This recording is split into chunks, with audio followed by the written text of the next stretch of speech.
한국은행이 기준금리를 0.25%포인트 낮추면서 3년여 만에 통화정책이 완화로 돌아섰습니다. 내수 경기를 살리기 위한 보육지책으로 평가됩니다. 소설가 한강의 노벨문학상 수상은 본인도 예상 못한 결과였습니다. 한 씨는 세계가 전쟁 중이라며 기자회견을 고사했고 부친 한승원 씨가 대신 감격을 전했습니다. 노벨문학상을 수상한 한강 작가의 책을 사려는 사람들로 서점가가 들썩이고 있습니다. 온라인에선 품절 사태가 이어졌고 아침부터 대형 서점 앞 오픈런도 벌어졌습니다. 국회 경찰청 국정감사에서 국민의힘이 문다혜 씨의 음주운전 사고를 강하게 질타했고 야당은 김건희 여사 의혹으로 맞불을 놨습니다. 국정감사가 대통령 가족 청문회 장이 됐습니다. 14명의 사상자를 낸 서울시청역 역주행 사고 운전자의 첫 재판이 열렸습니다. 운전자는 가속 페달을 밟지 않았는데도 차량에 속도가 붙었다며 급발진 주장을 고수했습니다. 여러분 안녕하십니까? YTN 뉴스나이트 시작합니다. 한국은행이 오늘 기준금리를 0.25%포인트 내렸습니다. 통화당국이 기준금리를 올리기 시작한 지 3년 2개월 만에 방향 전환을 한 겁니다. 미국이 선제적으로 금리 인하를 한 데다 물가와 가계부채가 안정세로 접어들었다는 판단이 작용한 것으로 분석됩니다. 류한홍 기자의 보도입니다. 미국 중앙은행이 지난달 0.5%포인트 금리 인하, 빅컷을 단행한 지 한 달 후에 한국은행도 통화정책 완화 대열에 동참했습니다. 한은 금통위는 시장 예상대로 기준금리를 0.25%포인트 인하하며 지난 2021년 8월부터 금리를 인상한 지 3년 2개월 만에 통화정책 기조를 바꿨습니다. 이로써 지난달 미국이 빅컷을 하면서 1.5%포인트로 좁혀졌던 한미 간 기준금리 차이가 다시 1.75%포인트로 넓혀졌습니다. 소비자 물가 상승률이 지난달 1%대로 떨어진 데다 주택가격과 가계부채 증가세가 최근 둔화한 점이 금리 인하 배경이 됐다고 한은은 밝혔습니다.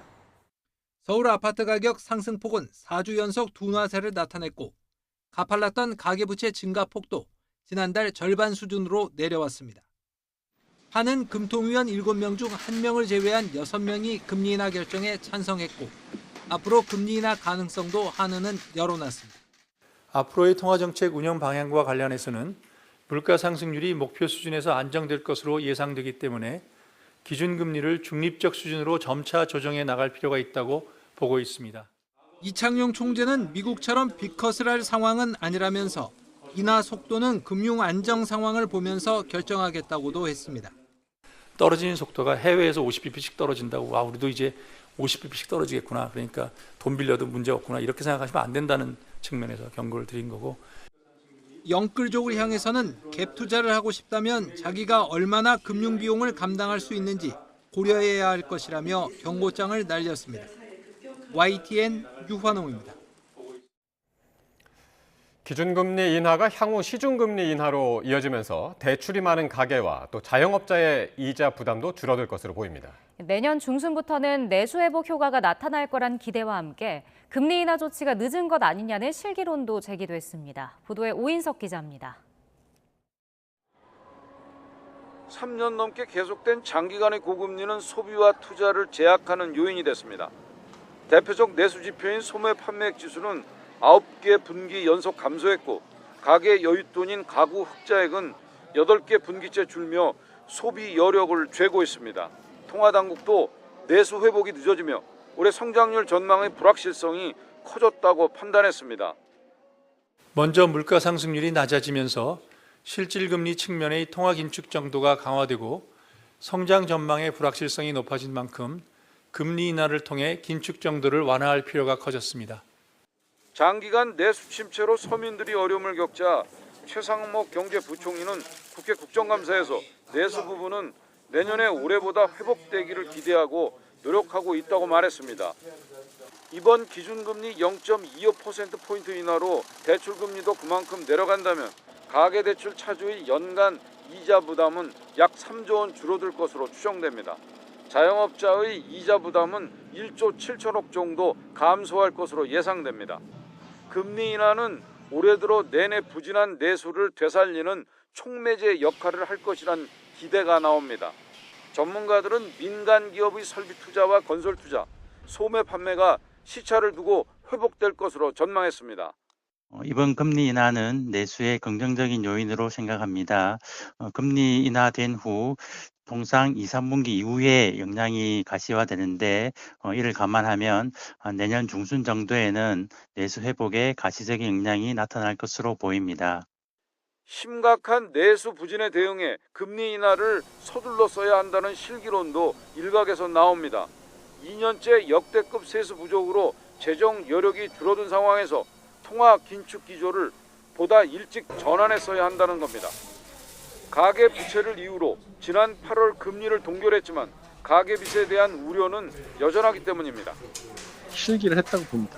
내년 초에 가계대출 규제가 느슨해지게 되면 여전히 그 영끌 수요가 압력이 존재해가지고 그 수요가 폭발을 해가지고 가계대출도 증가하고 서울과 수도권 지역의 주택가격도 상승할 것이다.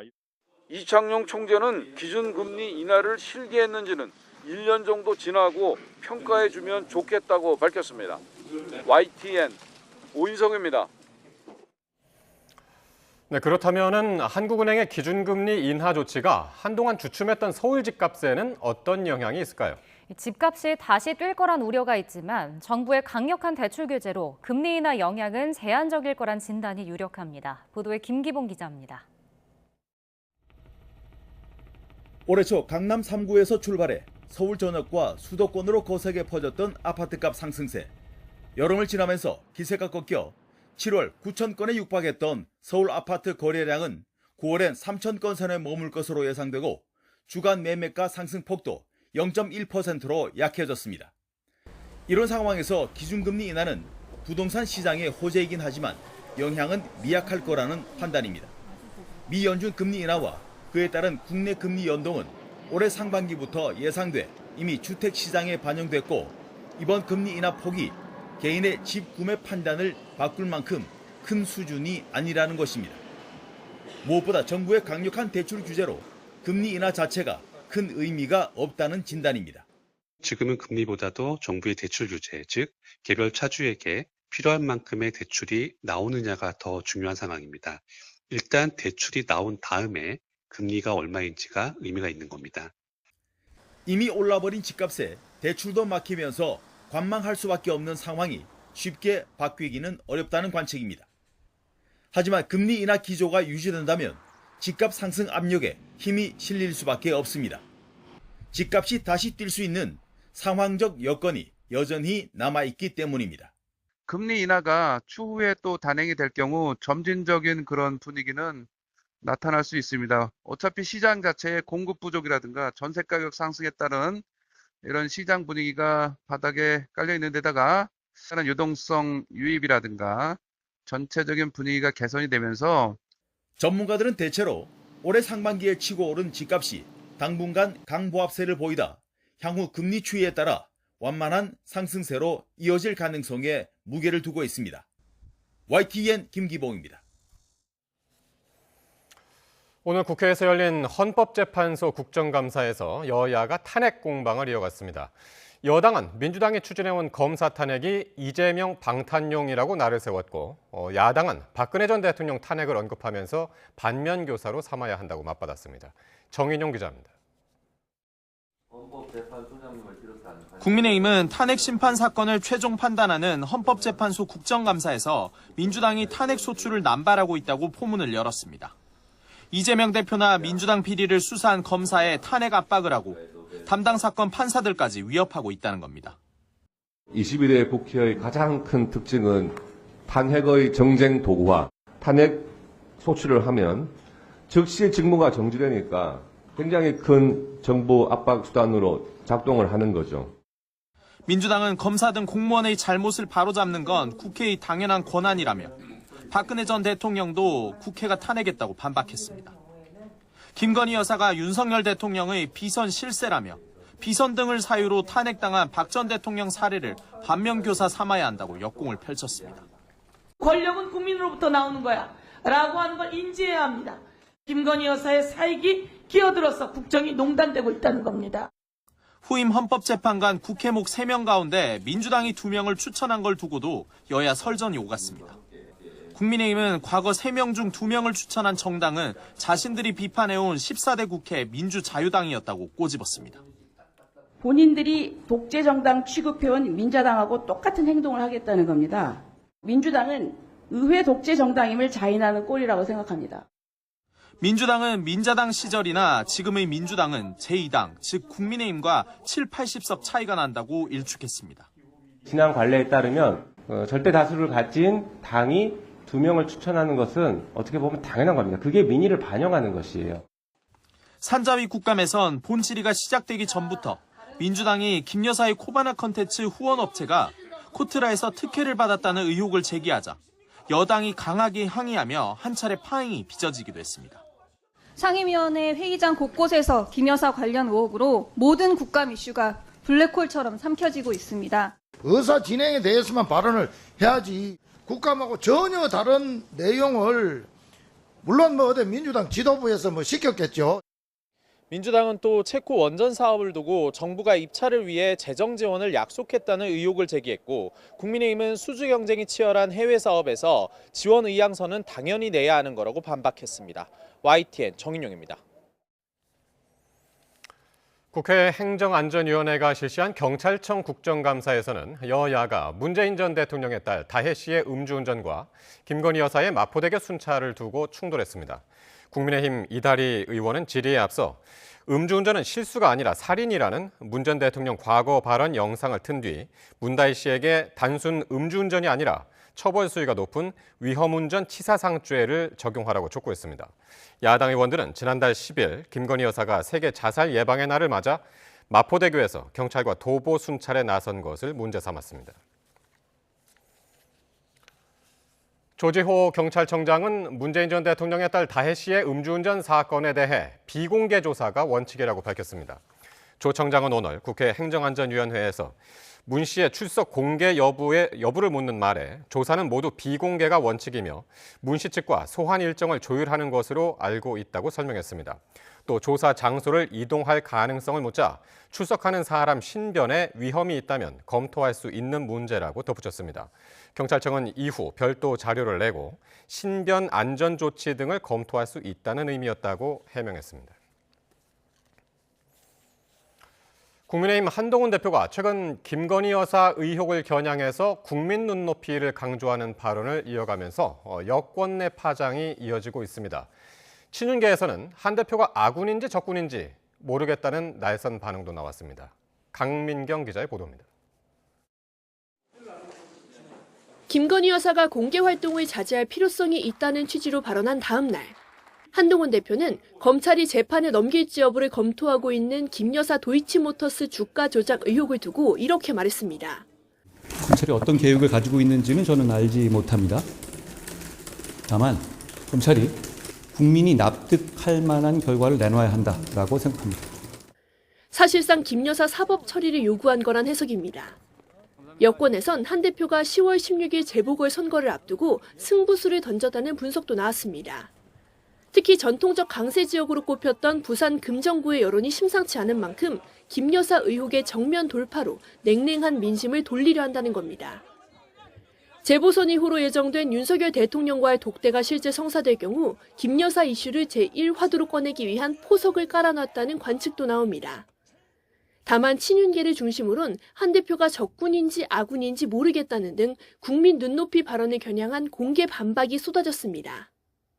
민심은 대통령 영부인이 악마되는 것도 걱정하는 거지 대통령 영부인 때문에 지금 민심이 악화된다고 보이는 건 저는 그렇게 생각지는 않습니다. 과거 박근혜 정부 탄핵 사태가 재발할 수도 있다는 경고성 발언까지 나왔습니다. 이것이 계속되면 결국은 보수 분열의 단초가 되고 그렇게 되면 과거에 우리가 겪었던 이 보수 분열의 가장 아픈 상처를 또 건드리는 상황이 될 수도 있기 때문에 김건희 여사 상설 특검을 추진하는 민주당은 한 대표가 당정 관계의 주도권을 잡지 못한다는 점을 파고들며 특검 수용 결단을 촉구했습니다. 처신 자제를 논하고 측근의 입으로 검찰의 김 여사 기소까지 띄우지만 결국 최혜병 3자 특검 때처럼 간보듯 변죽만 울리다 뒤집을 게 뻔합니다. 이번에도 그러면 간동훈이 될 겁니다. 한동훈 대표로선 국민 눈높이와 당정 관계 어느 것 하나도 놓칠 수 없지만 일단 선거를 앞두고 국민 눈높이를 선택한 걸로 보입니다. 다만 보통은 지지층 결집 여부가 승부를 가르는 재보선에 당내 갈등을 유발할 수 있는 한 대표의 발언이 도움이 될진 의문스럽다는 반응도 적지 않습니다. YTN 강민경입니다. 네, 오늘 재보궐선거 사전투표 첫날 여야는 거친 네거티브 공방을 주고받았습니다. 특히 부산 금정과 호남 민심을 둘러싼 경쟁이 더욱 치열해지고 있습니다. 이준엽 기자가 보도합니다. 국민의힘은 지난 1월 민주당 이재명 대표가 피습 사건 때 부산대병원에서 서울대병원으로 옮긴 일을 두고 헬기런이라고 맹비난했습니다. 조국혁신당 조국 대표의 딸이 서류 위조를 이유로 부산대 의전원 입학이 취소된 사건도 꺼내들며 야권을 향해 전방위 공세를 펼쳤습니다. 부산 의료를 폄하하고 잘하는 병원을 찾아 부산에서 서울로 헬기런 했던 이재명 대표가 지금은 부산을 찾아 표를 달라고 호소하는 이상한 풍경이 벌어지고 있습니다. 반면 민주당은 권익위의 부산대 의료진 징계 요구 조치 자체가 엉뚱한 규정을 적용한 거라는 이유로 유철한 권익위원장을 고발하며 역공에 나섰습니다. 또 이번에 군수 보궐선거가 있는 인천 강화에서 지난 총선 사전투표 당시 유권자 실어 나르기 의혹이 있었다면서 불법 선거운동을 하지 말라고 엄포를 놨습니다. 우리 민주당의 지지자 여러분께서도 유권자 실어 나르기 이런 불법이 발생하는지 투표소에서 감시 활동을 적극적으로 전개해 주시길 바랍니다. 민주당 김영배 의원이 김재윤 전 금정구청장의 별세로 보궐선거가 치러지게 된 상황에서 국민의힘이 원인 제공을 했다고 SNS에 적으며 논란이 벌어지기도 했습니다. 한동훈 대표가 우리 괴물은 되지 말자라고 지적하는 등 따가운 비판이 이어지자 김 의원은 명백한 자신의 잘못이라며 고인과 유가족에 사과했습니다. 이런 가운데 혁신당 조국 대표는 영광과 곡성을 오가며 유권자들을 만났고 진보당 김재현 상임대표도 종일 영광에 머무르며 야권의 호남 혈투를 실감케 했습니다. 선거 열기 속 전남 곡성과 영광의 첫날 사전투표율은 모두 24%대를 기록하며 다른 지역보다 높게 나타났습니다. 인천 강화는 14%, 부산은 9%, 서울은 3%대를 각각 기록했고 전체 사전투표율은 3.55%였습니다. 야권이 전통적 여당 강세 지역인 부산 금정을 넘보고 호남에선 민주당의 아성을 조국혁신당과 진보당이 위협하는 등 예측 불허의 상황에 재보궐선거전이 한층 달아오르고 있습니다. YTN 이준엽입니다. 소설가 한강이 한국 작가 최초로 노벨문학상을 받으면서 주변부 문학이었던 한국 문학이 세계 중심으로 도약했다는 평가가 잇따르고 있습니다. 이광현 기자가 보도합니다. 아시아 여성 작가 최초로 노벨문학상 수상자에 한강이 선정되자 국내 문학계도 흥분과 기쁨을 감추지 못하고 있습니다. 한국 문학이 더는 변방이 아닌 세계 문학의 중심에 서 있다는 걸 보여준 것이다. 예술 분야의 BTS라며 한국이 가진 저력을 보여준 큰 경사란 평가가 쏟아지고 있습니다. 최고 권위의 문학상으로부터 현대산문의 혁신가로 인정을 받은 이른바 한강의 기적은 하루아침에 이루어진 것이 아닙니다. 한국인이 안고 있는 문제를 여성의 관점에서 특유의 서사로 풀어낸 작품으로 차곡차곡 국제적 명성을 쌓은 덕분입니다. 그래서 이렇게 유럽 쪽에서 특히나 수상을 하게 되면서 진짜를 인정받아 왔다. 이런 점들, 번역의 역할, 그리고 그들에게 인정을 받아온 이력이 더해졌기 때문에 어느 날 갑자기 이루어진 성과는 아니다. 이렇게 볼 수 있습니다. 해외 언론들도 긴급 뉴스로 전하며 한강의 문학적 배경에 높은 관심을 보였습니다. 한강과 인연이 깊은 영국 부커상 측도 엄청난 소식이라며 들떠있는 가운데 한강은 이번 수상의 공을 한국 문학에 돌렸습니다. I can say I grew up with Korean literature. I hope this news is nice for Korean literature readers and my friends. 동료 작가들은 국내 문학의 희망 메시지가 전달된 것이라며 화답했습니다. 여기에 황석영 등 다른 작가들도 3년 연속 부커상 최종 후보에 오르며 우리 문학의 미래를 더욱 밝히고 있습니다. 100년 넘은 우리 문학의 역사의 흐름을 바꾼 한강의 쾌거로 한국 문학의 세계 진출이 가속화될지 주목됩니다. YTN 이광현입니다. 한강이 아시아 여성 최초로 노벨문학상을 받기까진 섬세한 번역의 힘도 컸는데요. 한강의 작품을 세계에 처음 알린 영국인 번역가도 재조명받고 있습니다. 윤현숙 기자가 보도합니다. 이 작품은 한강의 채식주의자였고 소설가 한강은 2016년 채식주의자로 영국 맨부커상을 받으며 세계 문단의 이름을 알립니다. 출간 10년도 안 된 이 책이 세계적 명성을 얻는 데는 영국인 번역가 데버러 스미스의 공이 컸습니다. 뉴욕타임즈는 당시 수상 소식을 전하며 품격 있는 번역이 한국어 원문을 날카롭고 생생한 영문으로 바꿨다며 극찬했습니다. 독학으로 단어 하나하나 사전을 뒤져가며 한국어를 공부한 스미스의 번역은 작가 특유의 문체를 살리면서도 간결한 게 특징입니다.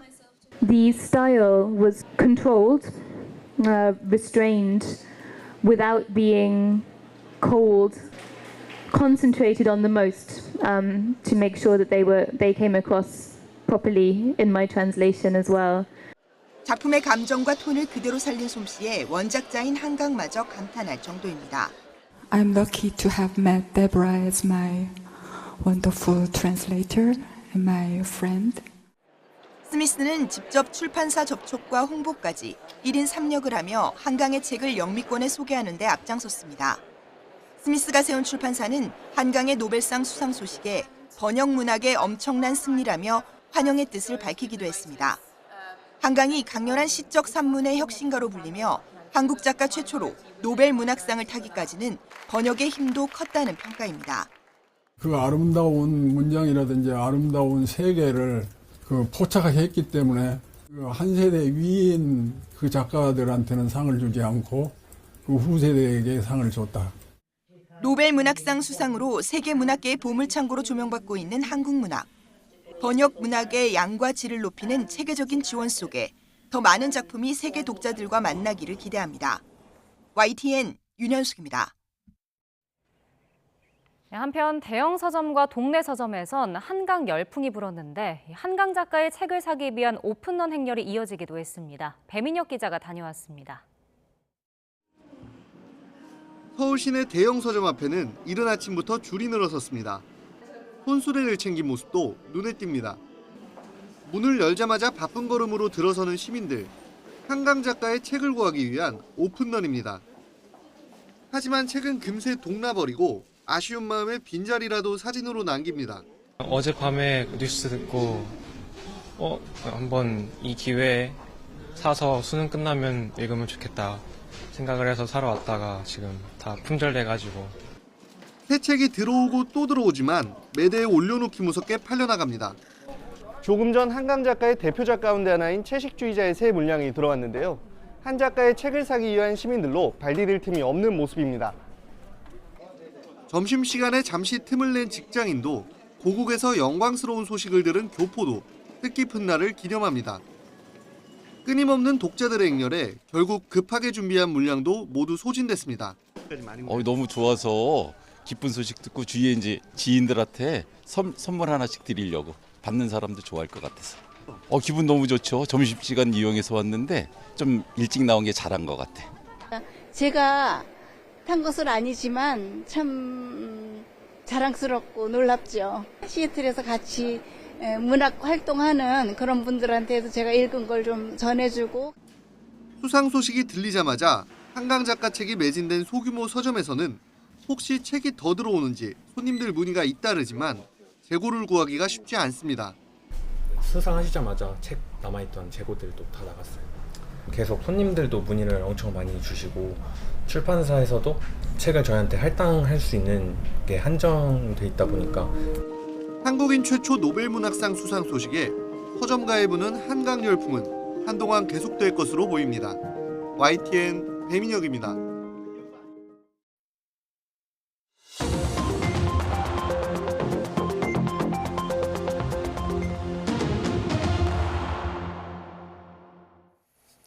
네, 정치권 관심 뉴스 짚어보는 포커스 나이트 시간입니다. 오늘은 송영훈 국민의힘 대변인, 성치훈 민주당 정책위 부의장과 함께하겠습니다. 두 분 어서 오십시오. 네, 국정감사 나흘째였습니다. 여야 공방이 갈수록 격해지고 있는데요. 여당은 야당의 동행명령권 남발이 계속되고 있다고 반발했고요. 야당은 김건희 여사를 향한 공세 수위를 더 높이고 있습니다. 직접 한번 듣고 오겠습니다.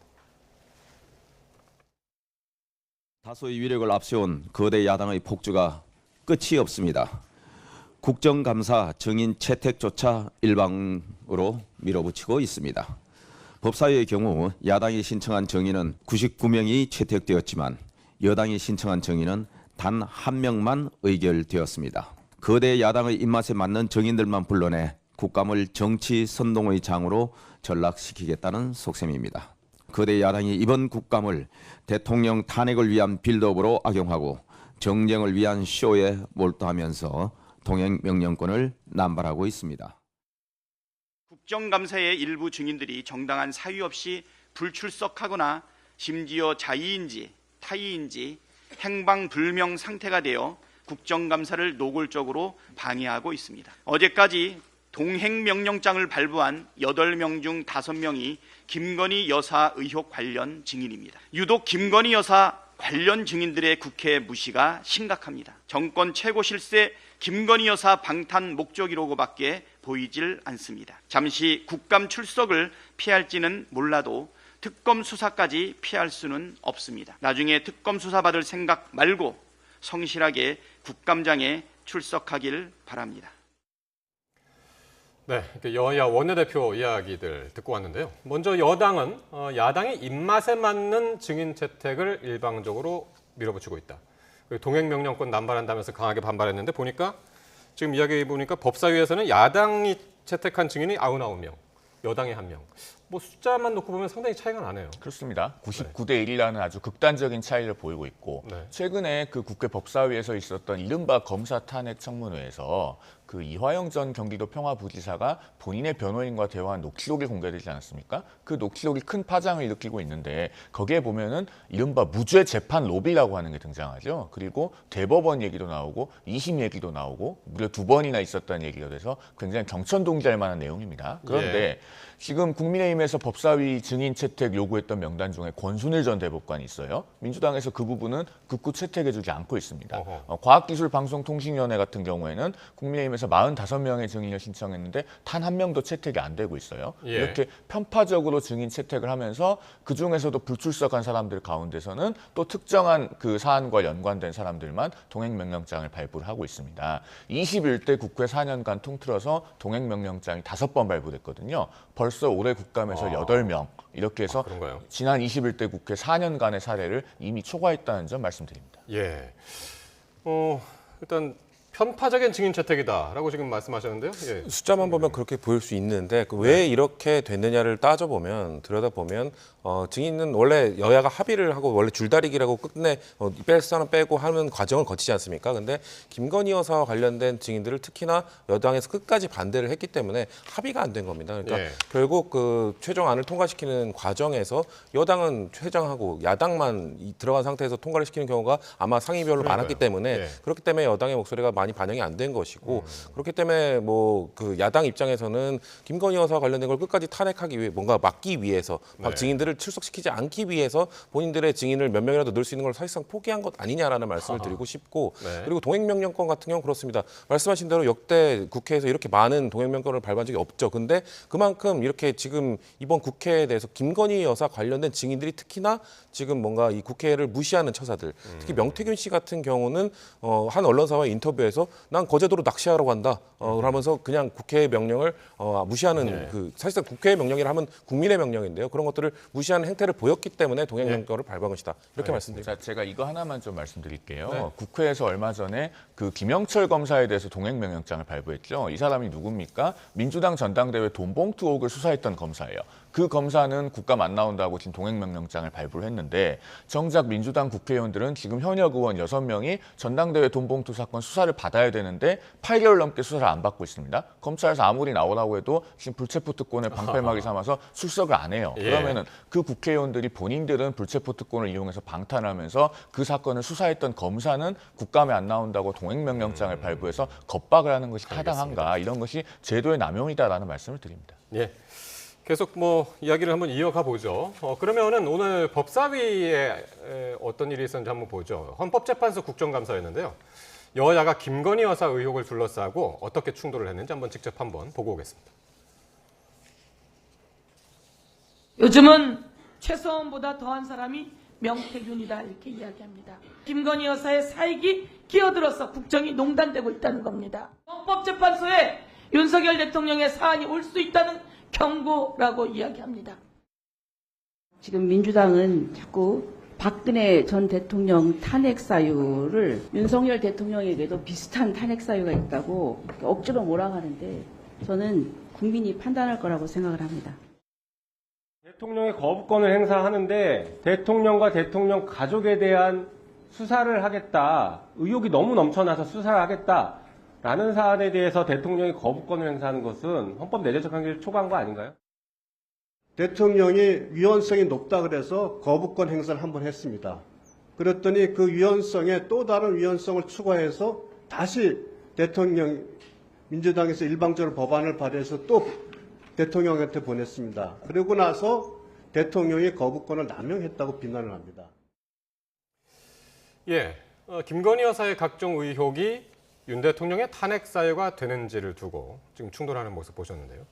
야당은 국정농단 의혹을 제기하면서 최순실, 최서원, 오랜만에 듣는 이름도 등장했고요. 그러니까 박근혜 전 대통령의 탄핵 사례까지 지금 소환을 했네요, 보니까. 그렇죠. 그때랑 비슷한 그 기시감이 든다는 거죠. 왜냐하면 그때도 처음에 이제 최순실 씨 얘기가 나왔을 때 그냥 의혹에 불과하다, 사실은 없다 이런 식으로 입장을 밝히다가 이제 태블릿 PC 건이 나온 다음에 박근혜 대통령이 바로 사과를 했죠. 공식 사과를 했는데 거기서도 그냥 약간의 연설문 도움을 받았을 뿐이다라면서 축소시켜서 사과를 했습니다. 근데 그날 바로 뭔가 추가적으로 취임식 관련 그 대행사 선정 과정에도 개입을 하고 뭔가 인사에도 개입을 하고 이런 것들이 추가적으로 밝혀지면서 결국 탄핵까지 이어진 것 아니겠습니까? 지금 윤석열 정부가 마찬가지입니다. 김건희 여사 관련된 명태균 씨, 블랙펄 인베스트먼트 이종호 대표, 김대남 전 행정관 이런 사람들 다 그냥 허풍쟁이다, 거짓말쟁이다 이런 식으로만 몰아가고 있는데 점점 관련된 의혹들이 약간 증거들은 점점 나오고 있거든요. 그렇기 때문에 그때랑 지금 상황이 비슷하지 않냐 이런 의혹들을 좀 명명백백히 밝혀서 국민들 앞에 보여드리는 게 필요하다라는 말씀을 국민들께 드리고 있는 겁니다. 근데 오늘 보니까 진짜 탄핵을 그냥 거침없이 얘기를 하네요, 야당이. 그러니까 얼마 전에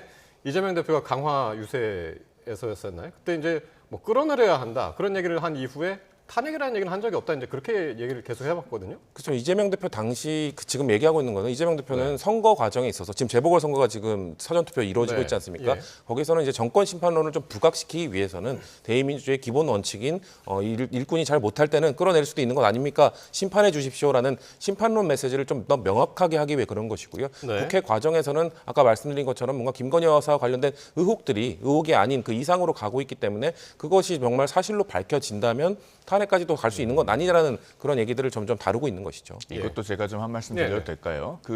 비슷한 것을 가지고 우리가 비슷하다고 해야 되는데요. 자, 최순실 씨 같은 경우에는 과거에 무슨 K스포츠 재단이니 또 밀르 재단이니 이런 것들이 실제로 만들어졌습니다. 그런데 명태균 씨는요. 사기, 변호사법 위반을 포함해서 전과 3범입니다. 그 말을 액면 그대로 다 믿을 것도 아니고 그다음에 김영선 의원의 그 국회의원 세비를 절반씩 받아갔다라고 하는 의혹을 받고 있잖아요. 그런데 그 개혁신당 이준석 의원이 얼마 전에 첫 달 세비 받고 인증을 했죠. 본인 세후 한 992만 원 받는다고. 그러면은 무슨 비선실세가 국회의원한테 한 달에 500만 원씩 받아가는 그런 점스러운 비선실세가 어디 있습니까? 그리고 본인이 총리를 추천했는데 총리가 된 것도 아니고 그다음 본인의 주장입니다. 그리고 또 김영선 의원이 막상 22대 국회 총선 때 공천을 받지도 못했고 도대체 뭐가 된 게 없어요. 그래서 본질적으로 차이가 큰데 지금 야당에서 그 일각에서 제기하는 의혹만 가지고 저는 비슷하다고 우기고 있다. 그런 생각이 좀 듭니다. 그러니까 지금 총리 같은 경우는 안 됐기도 했고 잠시 뒤에 얘기하겠지만은 각종 그 지방선거에서 지사들 관련해서도 이제 영향력을 행사했다. 그런 뭐 오늘 내용도 나왔어요. 잠시 뒤에 얘기하기로 하고요.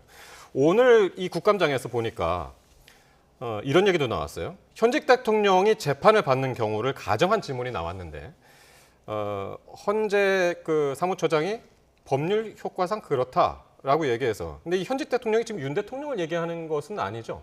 이재명 대표가 향후에 대선 후보가 되는 경우를 가정한 질문이라고 봐야 되겠죠. 헌법 예. 84조에 보면은 이제 대통령은 재직 중 형사상의 소출을 받지 않는다라고 예. 되어 있는데 이 소출이라고 하는 것이 기소만 의미하는 것이냐, 그래서 이미 진행 중인 재판은 포함하지 않는 것이냐, 이것에 관해서 약간의 견해 대립이 있거든요. 그 네. 부분에 대한 질문이고 결국은 그래서 이 논점의 핵심은 뭐냐면은 이렇게 국가적인 논란이 불거질 수 있는 사법 리스크가 있는 후보가 예. 그 사법 리스크가 뭔가 정리되지 않은 상태에서 대통령 후보가 돼서 그 나라를 혼란스럽게 만드는 상황이 와서는 안 된다. 그게 핵심이라고 저는 생각합니다. 네. 야당 입장에서는 그 김정은 사무처장이 그냥 원론적 이야기를 한 것인데요. 사실 헌법 제84조에 대해서는 당시에도 학계에서 많은 논쟁이 있었죠. 이거에 대해서 다르게 해석하는 여러 학자들이 논의를 했는데 저는 정치권에서 이 84조에 대한 해석을 언급하고 뭔가 압박을 넣는 걸로 보일 수 있는 행동은 좀 피해야 된다. 특히나 한동훈 대표가 이 84조에 대해서 적극적으로 좀 의견 표시를 하고 있는데 사법부가 이거에 대해서 해석을 어떻게 할지를 집권 여당의 대표가 좀 압박하는 모양새로 비춰질 수 있기 때문에 저는 좀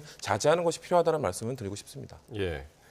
그러니까 헌법 84조에 의해서 그러니까 이미 진행 중인 형사 재판이 현직 대통령한테 적용이 되느냐. 그러니까 대통령이 되기 전에 받기 시작한 그 재판이 대통령이 임기 중에도 그게 적용이 되느냐. 그게 지금 핵심인데 헌법 84조에 대한 해석 말이죠. 그래서 이제 오늘 국감에서도 나왔고 그래서 한동훈 대표가 본인 의사랑 뭐 동의하는 일치하는 그런 이야기를 이제 사무처장에 해서 이걸 또 SNS에서 다시 인용하기도 했고 말이죠. 그렇게 이야기가 전개가 됐네요, 오늘. 그러니까 재판이 중단되지 않으면 네. 이재명 대표 같은 경우에 지금 벌써 4개의 재판을 받고 있지 않습니까? 만에 하나 그 상황에서 대통령이 되는 상황을 가정해 보면 재판이 중단되지 않고 대법원에서 유죄 판결이 확정이 된다. 그렇게 되면은 대통령직을 잃게 된다는 것이 오늘 헌법재판소 사무차장이 답변한 내용의 결론입니다. 네. 그러면은 그런 국가적인 혼란 상황이 발생하지 않으려면 어떻게 해야 되는지 그 결론 또한 명확하다는 것이죠. 알겠습니다. 자, 명태균 씨 얘기 다시 해보겠습니다. 명태균 친분 논란으로 지금 여당이 상당히 뒤숭숭한데요. 오늘 상당히 SNS에서 공방이 있었습니다. 여당 의원들 사이, 여권 의원들 사이에서. 나경원 의원이 2021년 대표 경선하고 그리고 이제 서울시장 경선에서 명태균 씨의 영향이 있었다라고 주장을 했더니 이준석 의원하고 오세훈 서울시장이 반박을 했는데요. 지금 한번 그 화면을 보시면 나경원 의원이 이렇게 얘기를 했죠. 이준석 후보와 또 오세훈 서울시장하고 경선했을 때 의외 현상이 연속됐었다. 나는 번번이 그때마다 피해를 입은 것이다.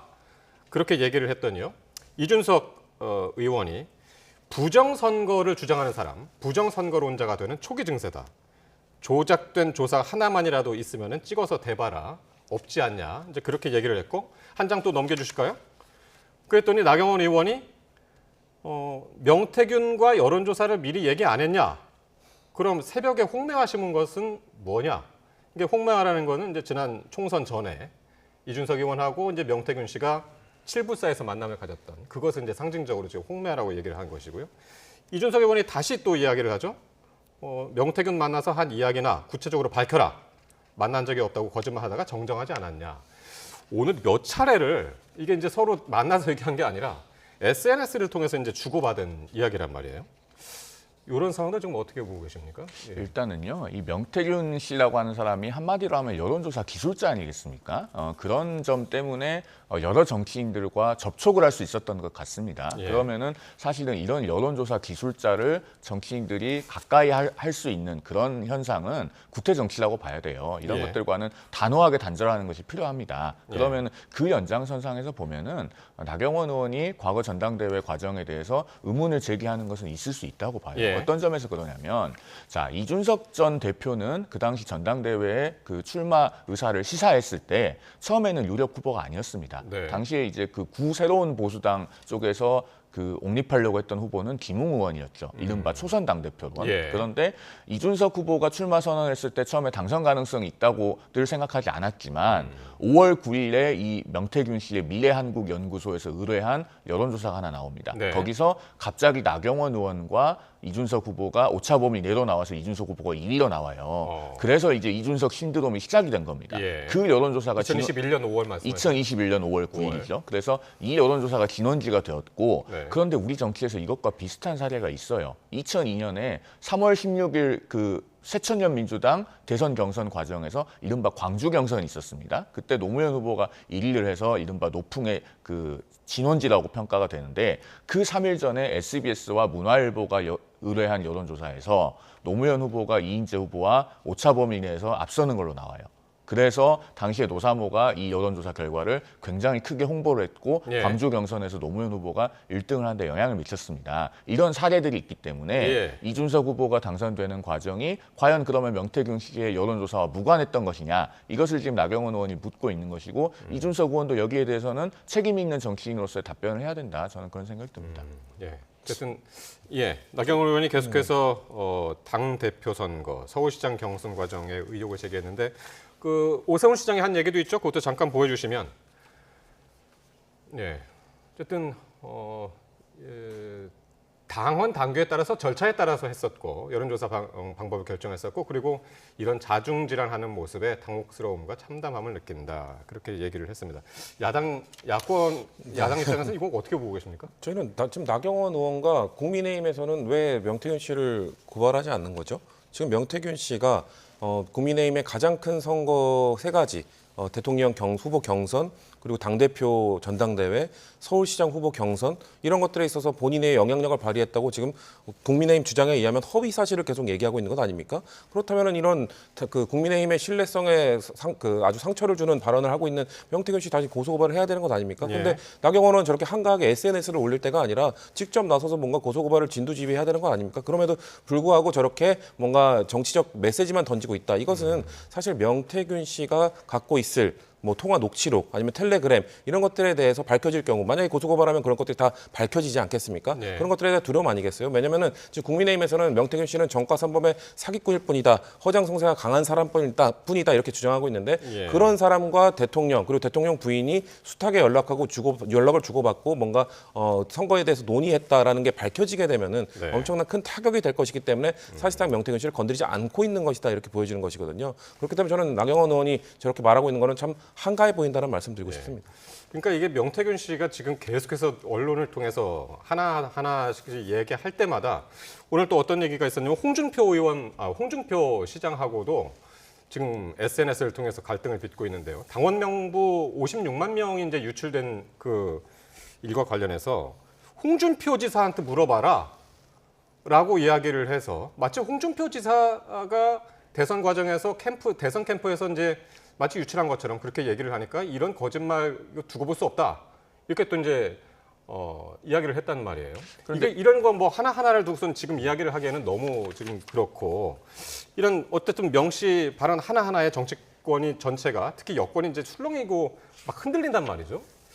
이거 어떻게 해야 될까요? 그런데 명태균 씨의 주장에 대해서 네. 본인의 말을 뒷받침할 만한 어떤 구체적인 증거는 안 나오고 있잖아요. 네. 그런 상황에서 정치인들이 지금 하나하나 반응을 해줌으로써 예. 어떻게 보면은 사안의 본질로부터 점점 벗어나고 있는 측면이 있습니다. 사실 명태균 씨 관련된 사건의 본질은 2가지예요. 하나는 현재 수사를 받고 있는 김영선 의원과 관련된 정치자금법 위반. 그다음에 다른 하나는 22대 총선에서 외부로부터의 잘못된 공천 개입이 있었냐. 그 2가지입니다. 그런데 김영선 의원은 이제 22대 총선에서 컷오프를 당했고요. 네. 그러면은 저런 명태균 씨의 주장 하나하나에 휘둘리면서 일일이 반응해 주는 것도 문제가 있다고 봅니다. 다만 어떤 과거의 경선 과정에서 부적절한 개입이 있었다는 의혹이 제기된다면 그런 것에 대해서는 관련된 정치인들이 정직하게 소명할 필요가 있어요. 네. 그런데 국민 앞에 정직하게 소명하는 것과 예. 또 본질과 곁가지를 뒤섞어서 잘못 호도되게 하는 것과는 또 차이가 있다. 그런 네. 말씀을 아울러 드립니다. 그러니까 명태균 씨랑 정치인과의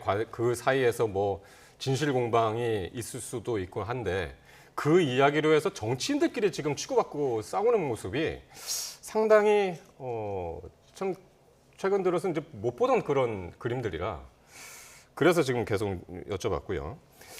자, 다음 얘기하죠. 한동훈 대표가 최근에 이제 김건희 여사를 향해서 강도 높은 메시지를 연일 쏟아내고 있지 않습니까? 그래서 이제 정치권에서 갑론을박이 이어지고 있습니다. 관련 발언들 듣고 오겠습니다. 김건희 여사께서 대통령 영부인으로서 어떤 부분에 있어서 야당이 하는 것처럼 악마 프레임에 계속 희생물이 되어 있잖아요. 뭘 그렇게 잘못했는지 모르겠습니다. 뭐 정치 공작에 희생이 되었죠. 민심은 대통령 영부인이 악마되는 것도 걱정하는 거지 대통령 영부인 때문에 지금 민심이 악화된다고 보이는 건 저는 그렇게 생각지는 않습니다. 검찰이 국민들이 납득하는 결론을 내라고 하니 그것은 좀 다르다고 봅니다. 이런 식의 접근은 이것이 계속되면 결국은 보수 분열의 단초가 되고 그렇게 되면 과거에 우리가 겪었던 이 보수 분열의 그 가장 아픈 상처를 또 건드리는 상황이 될 수도 있기 때문에 한 대표 자신이 도이치 수사를 뭉개온 공범이니 갑자기 목에 힘준다고 검사가 천사가 되겠습니까? 김 여사의 처신 자제를 논하고 측근의 입으로 검찰의 김 여사 기소까지 띄우지만 결국 최혜병 3자 특검 때처럼 간보듯 변죽만 울리다 뒤집을 게 뻔합니다. 이번에도 그러면 간동훈이 될 겁니다. 네, 그러니까 최근에 한동훈 대표가 김 여사 관련한 발언 수위가 계속 높아지고 있었죠. 그래서 가장 마지막 이야기가 뭐였냐면 검찰이 그 도이치모터스 주가 조작 의혹과 관련해서 납득할 만한 결과를 내놔야 된다. 이게 가장 센 발언, 가장 최근이었고 그런 발언이었는데 친윤계가 공개 방박에 나섰고 어떻게 보십니까? 마지막에 김재원 의원이 보수 분열의 그 단초가 될 것이다. 이렇게 얘기를 했는데 어떻게 보시나요? 저는 그 한동훈 대표가 납득할 만한 결과를 내놔야 된다라는 발언을 한 것에 대해서 일각에서 지나치게 민감하게 반응하거나 또는 확대 해석할 필요가 없다고 생각합니다.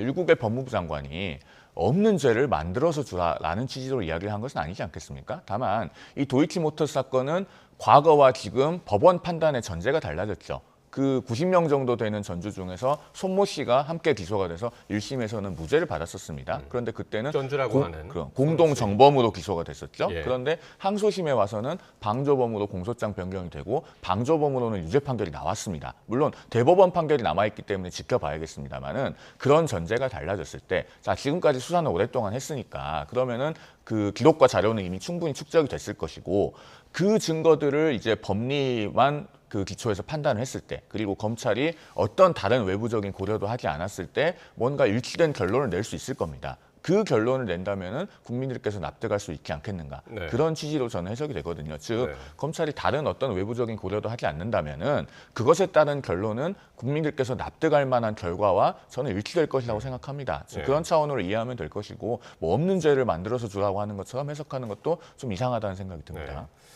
사실 어떻게 보면은 그 한동훈 대표가 검찰이 국민이 납득할 만한 결론을 내야 된다라고 하는 거는 야당 입장에서는 좀 지지할 만한 발언인데 간동훈이라고 한 건 이유는 뭔가요? 이전에 그 전당대회 한동훈 대표가 나오실 때 최혜병 특검법 그 공수처의 수사 결과 상관없이 통과시키겠다, 추진하겠다라고 말씀하셨는데 그 약속을 못 지켰기 때문에 좀 압박용으로 보일 수 있는 것 같고요. 저는 아까 강승규 의원의 말이 저는 솔직히 충격적으로 다가왔습니다. 지금 민심을 전혀 못 읽고 계신 것 같은데 뭐 김건희 여사가 뭘 그렇게 잘못했냐? 국민들이 걱정하는 것은 김건희 여사를 악마화시키는 것이다. 이 정도의 지금 민심 파악 능력을 갖고 계신 건데 저분이 지금 이번에 총선에 당선되기 전에 대통령실 시민사회 수석이었거든요. 그러니까 시민사회 수석의 민심을 읽는 정도의 수준이 저 정도기 때문에 대통령실이 지금 전혀 국민 눈높이에 맞지 않은 행보를 보이고 있다라고 보여지고요. 그렇기 때문에 저는 한동훈 대표가 민심을 그래도 어느 정도 읽고 있다고 생각합니다. 그렇기 때문에 지금 김건희 여사 리스크를 이번에 어떻게든 털어내지 못하면 만약에 도이치모터스 주가 조작 의혹마저 불기소 처분을 내리게 된다면 아마 민심은 더 불이 붙을 거기 때문에 그거에 대해서 좀 언급을 한 것이라고 저는 보고 있습니다. 예. 자, 마지막으로 재보선 얘기해 보겠습니다. 닷새 남았습니다. 그리고 사전투표를 오늘 시작이 됐고요. 뭐 투표가 시작됐다고도 이제 볼 수 있는데 오늘 투표율을 보니까 상당히 낮게 나왔습니다. 전체 투표율이 3.55%가 나왔는데 그런데 상당히 높게 나온 곳이 있죠. 눈에 띄게 전남 영광하고 곡성이 24%가 넘었습니다. 짧게 한마디씩 좀 듣죠. 이번 지역 판세 모두 네 곳에서 열리는 서울시 교육감 빼고 어떻게 보십니까? 글쎄요, 판세는 지금 뭐 영광 같은 경우는 진보당 후보가 약진을 하고 있는 상황이기 때문에 어떻게 나올지 모른다는 말을 하는데 지금 투표율도 상당히 높게 나오고 있습니다. 그렇기 때문에 사실 투표율이 낮으면은 민주당이 유리한 건 사실인데 최종 투표율이 높게 나올 경우 민주당도 그렇게 안심할 수만은 없는 상황인 것 같다라는 말씀을 드리고 사실 다른 지역 같은 경우 저는 금정구의 투표율이 좀 더 높아져야 민주당에게 유리할 것이다. 왜냐하면은 기존에 아무래도 부산 지역 같은 경우는 국민의힘의 조직세가 강하기 때문에 투표율이 어느 정도 일정 이상 나오지 못한다면은 바람이 불지 않을 것이고 그러면은 민주당에게 그렇게 유리한 결과가 나오기 힘들 것 같다는 말씀을 드리고 마지막으로 그 교육감 얘기는 논외로 했지만 교육감의 투표율이 낮은 게 매우 심각하다. 지금 그 서울 시민들이 교육감 재보궐선거에 대해서 인지를 못하는 부분이 많은 것 같아요. 그래서 선관위가 좀 더 많은 홍보를 통해서 좀 서울시 교육감의 대표성을 높일 수 있는 좀 노력을 해야 되겠다는 말씀을 드립니다.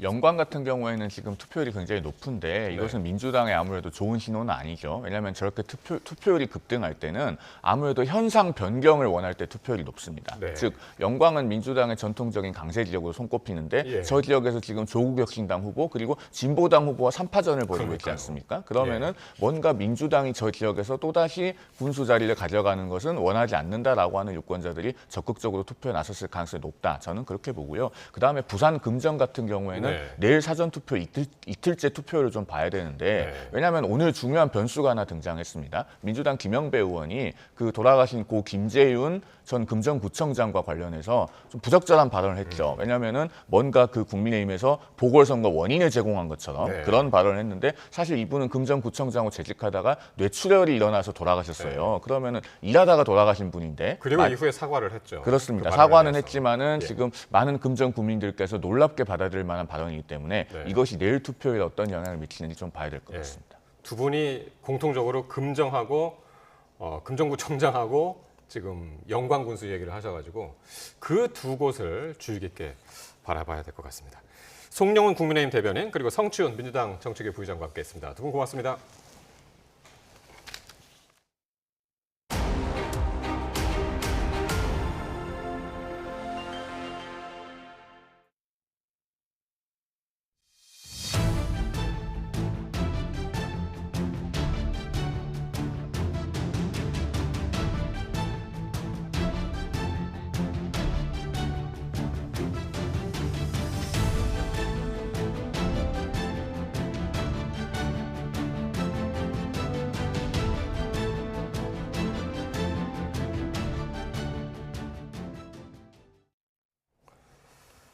네, 일본의 원폭 피해자 모임이죠. 니혼 히단쿄가 올해 노벨 평화상 수상자로 선정됐습니다. 노벨위원회는 이 단체가 70년 가까이 핵무기 없는 세상을 위해 노력해왔다며 선정 이유를 밝혔습니다. 신웅진 기자의 보도입니다.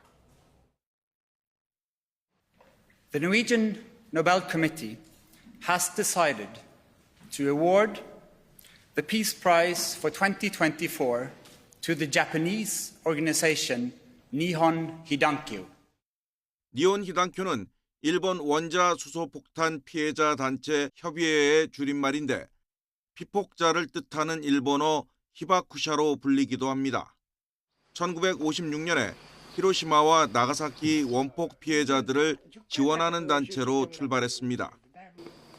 수천 건의 원폭 생존자 증언을 전하면서 유엔을 포함한 다양한 국제기구의 대표단을 파견해 전 세계의 핵무기 폐기를 촉구해왔습니다. Also known as Hibakusha, is receiving the Peace Prize for its efforts to achieve a world free of nuclear weapons and for demonstrating through witness testimony that nuclear weapons must never be used again. 노벨위원회는 내년이 미국의 원폭으로 일본 주민 약 12만 명이 희생된 지 80년이 되는 해라면서 오늘날의 핵무기는 훨씬 더 위력적이라 문명을 파괴할 수도 있다고 말했습니다. 특히 올해는 중동, 우크라이나, 수단 등 전 세계에서 벌어지고 있는 분쟁이 수상의 배경으로 작용했다고 설명했습니다. 노벨위원회는 우크라이나를 침공한 러시아의 핵무기 위협이 영향을 미쳤는지에 대한 질문에 핵무기 사용에 대한 국제적인 강력한 금기를 지키는 것은 모든 인류를 위해 매우 중요하다라고 답했습니다. 니혼 히단쿄의 미마키 도시유키 대표는 계속해서 핵무기 폐기와 항구적 평화 실현을 세계에 호소할 것이라며 수상 소감을 밝혔습니다. YTN 신웅진입니다. 작가 한강의 노벨문학상 수상 소식에 해외에서 활동하고 있는 동포들도 한 목소리로 반색하면서 축하 인사를 보내왔습니다. 재외 동포와 YTN 해외 리포터들의 축하 인사 직접 들어보겠습니다. 이렇게 멀리 외국 쿠바에서 한국 문학의 노벨상 소식을 들으니 더욱더 자랑스럽습니다. 쿠바 한글학교 학생들도 지금 한강 작가 소설 읽느라 바쁩니다. 인기 폭발입니다. 글 쓰시다가 잠시 휘리릭 떠나고 싶으실 때 쿠바로 오십시오. 두 팔 벌려서 환영합니다. 다시 한번 멀리 쿠바에서 축하드립니다. 한강 작가님의 노벨상 수상 소식을 오늘 긴급 속보를 통해 알게 되었는데 제가 다시금 한국인이라는 사실에 자부심을 느끼게 된 것 같습니다. 작가님의 수상을 진심으로 축하드리고 앞으로도 전 세계 사람들의 마음을 울리는 한국 작품 활동을 기대하고 있겠습니다. 다시 한번 축하드립니다. 이번 노벨 문학상 수상을 통하여 전 세계가 한국 문학에 주목하고 있으며 해외에서도 그 어느 때보다 한국인으로서의 자부심이 커지고 있습니다. 네, 북한 외무성이 오늘 저녁에 조선중앙통신을 통해서 한국이 지난 3일과 9일, 10일 심야 시간에 무인기를 평양시 중구역 상공에 침범시켜서 삐라를 살포하는 천인 공노할 만행을 감행했다고 주장하는 내용의 중대 성명을 발표를 했습니다. 그러면서 대한민국의 이번 도발 행위를 자위권에 따라서 보복을 가해야 할 중대한 정치 군사적 도발로 간주한다면서 국방성과 총참모부 그리고 군대의 각급은 사태 발전에 각이한 경우에 대응할 준비에 착수했다고 덧붙였습니다. 이에 대해서 우리 합동참모본부는 북한 주장에 대해 사실 여부를 확인해 줄 수 없다면서 북한에 경거망동하지 말고 자중할 것을 강력히 촉구한다면서 만약 어떤 형태든 우리 국민의 안전을 위협할 경우 우리 군은 단호하고 처절하게 응징할 것이라고 강조를 했습니다. 김용현 국방부 장관은 국회 법제사법위원회 국정감사에서 관련 질의를 받고 그런 적 없다며 관련 상황을 확인해 보겠다고 언급했습니다. 북한이 평양에 한국 무인기가 침투했다고 주장한 데 이어 남쪽을 향해 쓰레기 풍선을 띄웠습니다. 합동참모본부는 오늘 북한이 또다시 대남 쓰레기 풍선으로 추정되는 물체를 띄우고 있다고 밝혔습니다. 그러면서 풍향을 고려했을 때 쓰레기 풍선 추정 물체가 경기 북부와 강원도 지역으로 이동할 수 있다고 설명했습니다. 북한의 대남 쓰레기 풍선 부양은 지난 5월 말 이후 올해 들어 28번째입니다. 예, 어쨌든 북한이 우리를 향해서 위협을 한 그런 상황이기 때문에 전문가의 얘기를 좀 더 들어봐야 될 것 같습니다. 지금 통일연구원의 석좌 연구위원이시죠. 조한범 박사가 연결돼 있습니다. 박사님 안녕하십니까? 예, 안녕하세요. 예. 자, 북한이 외무성 성명을 냈습니다. 우리 군이 사흘 동안 3일, 9일, 10일, 10일이면 바로 어제입니다. 심야 시간에 평양에 무인기를 침투시켰다. 그리고 대북 전단을 살포했다는 건데요. 박사님은 지금 상황 어떻게 파악하고 계십니까? 일단은 우리 당국이나 군이 부정을 하고 있고요. 예. 그리고 지금 상황에서는 우리 군이나 당국이 대응할 상황은 아니거든요. 왜냐하면 북한이 쓰레기 풍선을 보냈지만 선을 넘으면이라는 전제를 달았거든요. 예. 그렇기 때문에 현재까지 피해는 발생을 하지만 그러나 선을 넘은 상황으로 보지는 않거든요. 선을 넘으면이라는 것은 저희가 지금 잘 파악을 못해서요. 선을 넘으면은 무슨 말씀인가요? 그러니까 인명 피해가 발생을 하거나 예. 아니면 대규모 사고가 발생을 하거나 이제 그게 우리 군이 그어놓은 레드라인으로 보여지거든요. 예. 그러니까 아직까지 피해는 있지만 그 정도는 아니거든요. 그러니까 예. 우리 군이 여기에 대응을 할 상황은 아니고요. 예. 그리고 우리 군이 대응을 한다면 북한하고 다르게 명시적으로 입장을 밝힐 개연성이 크기 때문에 이번의 경우에는 이제 두 가지 가능성입니다. 하나는 우리 군은 뭐 제가 보기에는 우리 군이나 당국은 제가 보기에는 아니라고 봅니다. 명확하게. 그렇게 보면 이제 민간 단체가 했을 가능성이 했다면 또 하나는 이제 북한의 자작극일 가능성 두 개가 동시에 있습니다. 예. 그러니까 물론 이제 그 민간 단체가 했을 가능성에 이제 무게를 두지만 그러나 지금 보면 지금 북한이 말했을 때 얘기했거든요. 3일, 9일, 10일 세 차례인데 그 시간에 맞춰서 저렇게 사진을 찍기가 쉽지 않거든요. 네. 그리고 이제 명확하게 이제 증거도 제시하고 있거든요. 그러고 보면 자작극일 가능성을 배제할 수 없다. 그러나 우리 민간단체 쪽에서의 기술력으로 보면 GPS를 장착하려면 충분히 평양의 특정 지역에 특정 물체를 살포하고 올 수 있는 능력은 충분히 갖추고 있거든요. 예. 그렇기 때문에 민간단체들이 했을 가능성에 좀 더 전 무게를 두고 싶다. 자작극보다는. 물론 이제 100% 제가 보기엔 뭐 우리 군이나 정부는 그럴 일이 없고요. 예. 그렇기 때문에 지금 모든 가능성을 열어둬야 된다.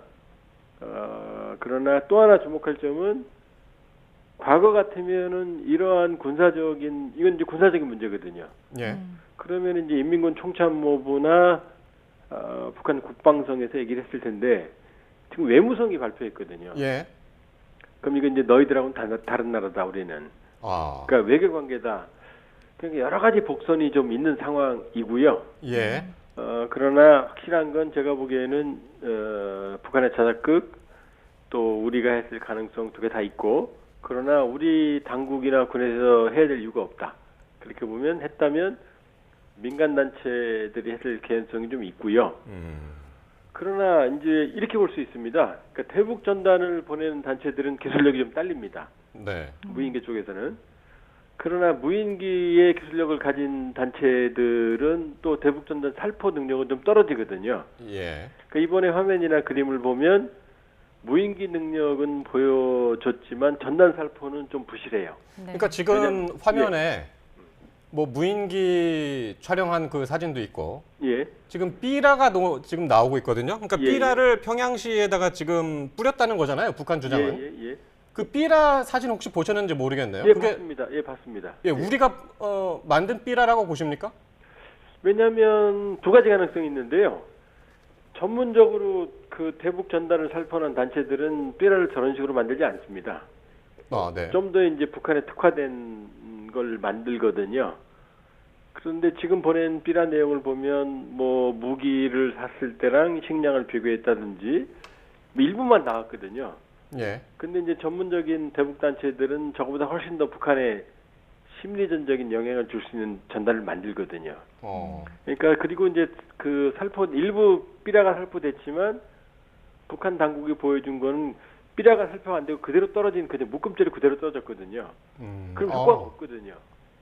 저렇게 떨어지면 효과가 없거든요. 아니 그러니까, 근데 그 삐라 뭐 여러 장을 떨어진 것을 합쳐가지고 묶진 않았을까요? 그 가능성. 그건 아닌 것 같습니다. 아, 그건 아니고요? 예, 그 형태를 보면, 왜냐하면 이제 그 삐라를 묶은 그 플라스틱함이 깨져 있거든요. 그리고 이제 그 묶음을 보면, 저 떨어진 걸 보면 저렇게 묶을 수가 없어요. 저건 그 분산이 안 된 겁니다. 그러니까, 드론 기술은 상당히 있는 단체지만, 그러나 전단 내용이나 아니면 살포 기술을 봤을 때는 제가 보기에는 대북 단체는 아닙니다. 전문 단체는. 그러니까 물론 이제 제 평가죠. 따라서 북한의 자작 가능성을 배제할 수는 없지만 그러나 드론의 전문적인 능력이 있는 단체가 북한의 어떤 정보라든지 어떤 표현의 자유 이런 측면에서 아마 일부 단체와 협업을 했을 가능성이 있다. 그러나 전문적인 대북 단체를 보기는 제가 보기에는 힘들어요. 네. 그러니까 정리를 해보면 뭐 민간 단체가 했을 수도 있고 아니면 북한의 자작극일 가능성도 배제할 수 없다는 건데 사실 김용현 국방부 장관도 그런 적이 없다 이렇게 그 국정감사 도중에 이야기를 했었거든요. 그럼 북한이 지금 한밤중에 이렇게 주장을 하고 나선 배경은 어디에 있을까요? 왜냐하면 북한이 지금 제일 두려워하는 게 심리전이거든요. 그러니까 북한이 주장하는 김정은 정권이 주장하는 적대적 한반도 이국가로는 사실은 공세적인 게 아니고 본인들이 주장하는 통일이 불가능하고 체제경제에서 실패했기 때문에 그냥 나만의 길을 가겠다 마이웨이 김정은 독재 체제를 유지하겠다 이런 건데 여기에 대해서 지금 만든 게 뭐 평양문화보호법 반동 사상 문화 벽이고 모든 게 이제 대한민국의 영향을 차단하는 그런 노력들이거든요. 근데 저런 활동들 대북 심리전이나 또 전단이나 이런 것들은 김정은 정권의 치명적이고 예. 거기다 평양 중심부에 저런 게 떨어지는 건 정말로 김정은 정권으로서는 상상할 수 없는 일이거든요. 예. 그러니까 우리 정부 입장은 아직은 북한이 선을 넘으면이라는 전제 조건이 있는데 말씀드렸지만 모두에 예. 아직은 선을 넘은 상황은 아니기 때문에 우리 군 당국이 저러한 무리한 그런 작전을 할 이유가 없거든요. 그러면 예.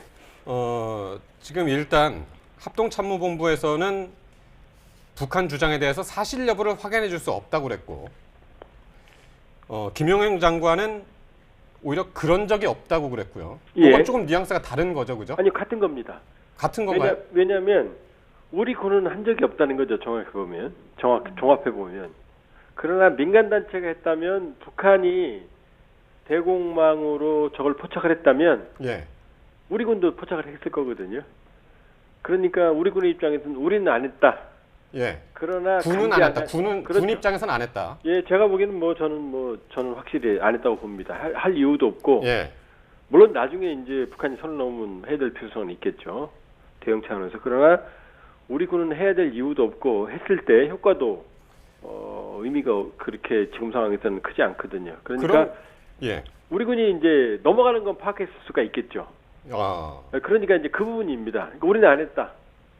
그러나 그 부분을 확인해 줄 수는 없다. 왜냐하면 그걸 얘기해 주면 이제 우리 군의 기밀이 이제 넘어가거든요. 그러니까 북한이라는 부실한 대공 방어망으로도 확인을 했는데 우리 군이 저걸 확인 못했을 리가 없잖아요. 그럼 이게 우리 지금 군은 안 했다고 그랬고 예. 민간 단체의 가능성이 있다고 지금 말씀을 하셨고요. 그건 상당히 높아요. 가능성이. 아니면 이제 북한 자작극도 말씀하셨는데. 예, 그건 가능성도 있고요. 이게 확인이 될 수 있을까요? 나중에라도?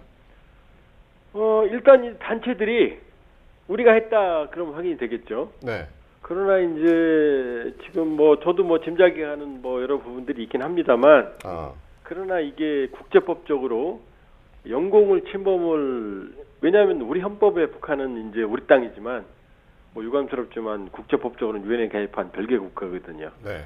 그러니까 국제법적인 영역으로 들어가면 그래서 이제 우리 군이 제가 보기에는 이제 그런 일을 할 리가 없다는 이유가 어쨌든 우리 군이나 정부 입장에서는 만약에 민간 단체가 그렇게 했다면 그러면 이제 얘기가 좀 복잡해지죠.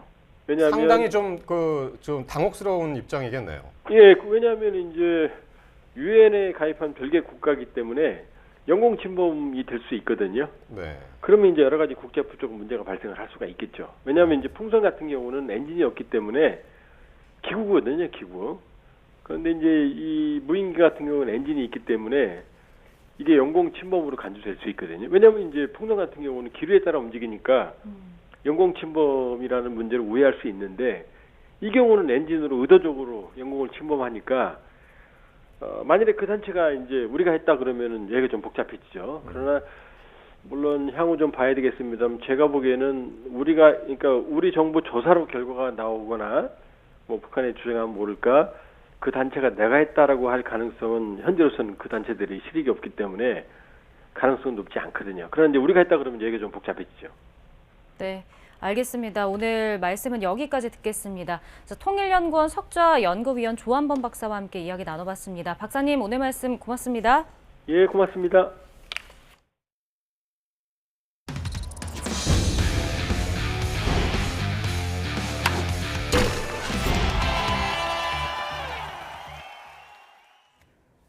네, 프로야구 LG가 준 플레이오프 5차전에서 KT를 꺾고 플레이오프에 진출했습니다. 보도에 양시창 기자입니다.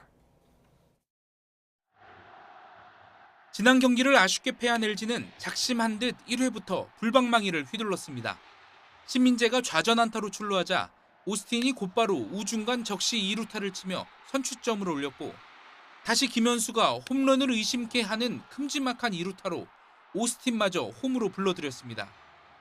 KT가 선발 엄상백을 조기에 교체하며 불펜진을 가동하자 이번에는 LG가 발야구로 추가점을 뽑아냈습니다. 1루의 주자가 나갈 때마다 도루 저지율이 낮은 KT 배터리를 괴롭혀 점수를 냈습니다. 3회 말엔 장성우의 송구 실책까지 겹치며 신민재가 3루까지 진루해 손쉬운 득점을 올렸고 7회엔 박혜민이 똑같은 장면을 연출하며 또 3루에 안착. 문성주의 적시타로 홈을 밟으며 KT를 무너뜨렸습니다. LG 투수진의 빼어난 호투도 빼놓을 수 없는 승리 요인입니다. 선발 임창규는 6이닝 동안 안타를 3개만 내주고 1실점하며 지난 2차전에 이어 5차전도 승리의 1등 공신이 됐고 마운드를 넘겨받은 손주영과 에르난데스도 각각 2이닝과 1이닝을 꽁꽁 틀어막았습니다. 임창규 선수가 선발 싸움에서 버텨주면서 저희가 어떤 승리의 발판이 됐고요. 또 추가점이 필요한 상황에서 문선주 선수가 추가점을 올려준 게 거기서 어떤 승리의 기운이 우리 쪽으로 다. 와일드카드 결정전에 오른 5위 팀으로는 처음으로 준 플레이오프에 진출한 KT는 디펜딩 챔피언 LG에 막혀 가을 야구를 접게 됐지만 5차전까지 매 경기 명승부를 연출하며 야구장을 뜨겁게 달궜습니다. LG랑 참 좋은 경기 했고 양팀 선수 고생 많았고 우리 선수도 진짜 고생 많았고 정말 잘 싸웠습니다. 예. 가을 야구 첫 관문을 통과한 LG는 정규리그 2위 팀 삼성과 한국 시리즈 진출 티켓을 놓고 오전 3승제의 결전을 이어갑니다. YTN 양시창입니다. KBO 리그 최연소 30홈런 30도루를 달성한 기아 김도영과 고졸 신인 최다 세이브 기록을 세운 두산의 김태견 등이 프리미어 12 훈련 소집 명단에 올랐습니다. 한국야구위원회 KBO는 전력강화위원회를 통해 김도영과 김태견 등 젊은 선수들 외에도 삼성의 구자욱과 LG의 박동원, KT의 고영표 등 베테랑들도 포함한 35명의 명단을 발표했습니다. 키움의 김혜성과 KT 강백호는 기초군사훈련 일정과 겹쳐서 대회에 출전하지 못하고 한화 문동주는 어깨 통증으로 소집 명단에서 빠졌습니다. 프로야구 삼성의 구자욱이 데뷔 첫 월간 MVP를 수상했습니다.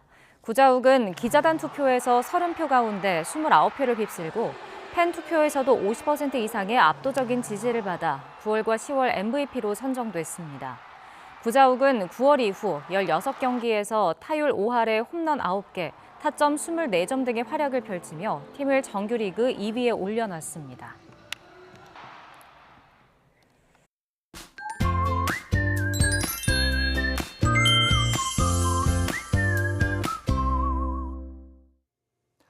오늘 낮 동안에도 따스함이 감돌며 바깥 활동하기 좋았습니다.